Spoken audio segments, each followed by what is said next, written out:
I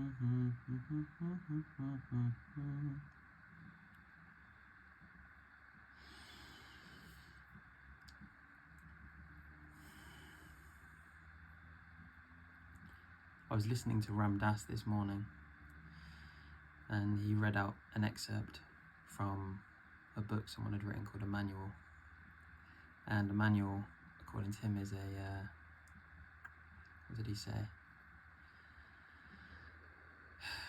A bodiless spirit.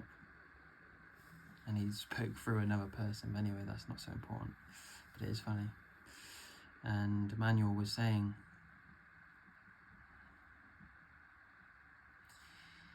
my purpose isn't to bring comfort. My purpose is to bring truth. And I was thinking about that, or being with it, maybe not thinking about it. And my feeling is that when you align with the truth and you're honest with yourself about all of these things happening within you and without you, and you don't take things to heart in the sense of you don't let it fracture your ego, or you do let it fracture your ego maybe, is then we can align with love, because truth, love and freedom are all a triangulation of the same thing. Obviously the words aren't the things, but that's what they point to. And I've been feeling in myself this increasing calling of like, I don't have to search for things anymore. Opportunities with money, living, even food, like you don't have to make these choices in a conscious, rational thinking way. They just happen. And with this, I think we can begin to just focus on earning a livelihood based of love and joy, because my feeling is that when we're aligned with love and joy,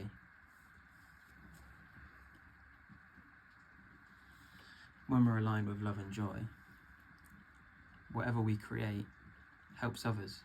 We enjoy doing it ourselves and it helps others, and then it just creates this loop of like enjoyment and loving to live. Because something I've realized recently is that to be interested in all these things of inquiry and spirituality and truth and freedom, and if there's something else or something beyond form, is through the incarnation of being human.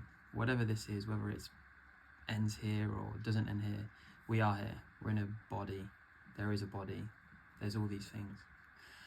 And enjoying that seems to me the most obvious way, although it wasn't obvious for many years, so it's ironic that it seems obvious now, but it wasn't.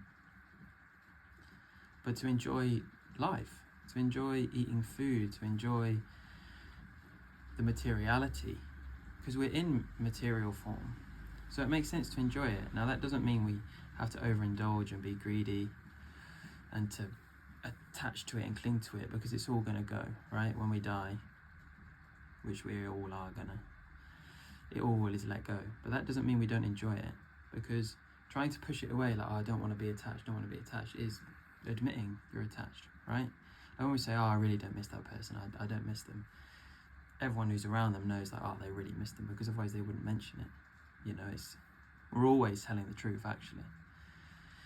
So yeah, essentially, elongated way to say it, but start to think about what it is that you want to do that is going to bring you joy and happiness, because when you do that, love will start to flourish. And when you do it with love, then that spreads to other people, and then they can think, they see you as a mirror. They think, well, this person lives in a lovely place and he keeps his garden well and he eats good food and he keeps his kitchen tidy. All these little things all reflect us, and people think, oh, well, it is possible. It's not like reserved for someone special or important. It's just your very essence to be able to access these things. So yeah, think about what it is you really want to do that's joyful, and pursue it to the very end. Even if it's 10 minutes every day or 10 minutes a week, just something that really makes you lose track of everything. You know, for me, it's when I'm drawing patterns and time just ends. There's just that. There's nothing. There's just this observation of something happening, this hand drawing. So find things like that and find ways to express these things wherever it is. Don't wait for someone to give you permission or need even a friend to acknowledge it. You can share it, but find a place to do it where it has its space, because often it's nothing to do with like other people seeing it or acknowledging it, although that usually comes in at some point. But you're not doing it for that, are you? You create art, or you create music, or you keep things tidy, or your love of making clothes, or any of these things. You do it for the love of doing it, right? And when you do it with that, it's really not important to you if things are acknowledged or not.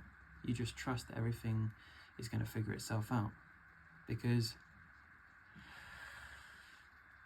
I think there's a reference to this in the Bible, but like, the birds don't worry about eating. And yet we're always worrying, thinking if we don't manage all these things, if we don't do this, it's going to fall apart, it's going to fall apart. And it's just a fear. It's just living in fear. Whereas if you choose love, everything just comes. You just are in that state of just, oh, I see my money's running out of my bank account and I don't have a job. And oh, I can just choose to be in love and choose to be at peace, you know? There's no benefit to worrying. It doesn't actually help us. We think that worrying is maybe like going to avoid us facing hardship or bad situations. If I'm constantly uptight and holding, then it won't fall away, but it's a restlessness, and it's not enjoyable, and it keeps you closed off to the world and to everyone else, and it's like you're in your own world. And we've all experienced this, some more than others. Some live in that state all the time, others occasionally, but we know what this is, and it isn't comfortable. So just acknowledge it and just think of a different thought. You know, thoughts are there for us. Just choose, I choose love, or I choose peace, or I choose not to worry, because it's just energy. Like, what has it done? You know, it's not worry to think, oh, there's a fire, I best stand out of the way. That's just intelligence, right? That isn't a worry. You just act when that's happening.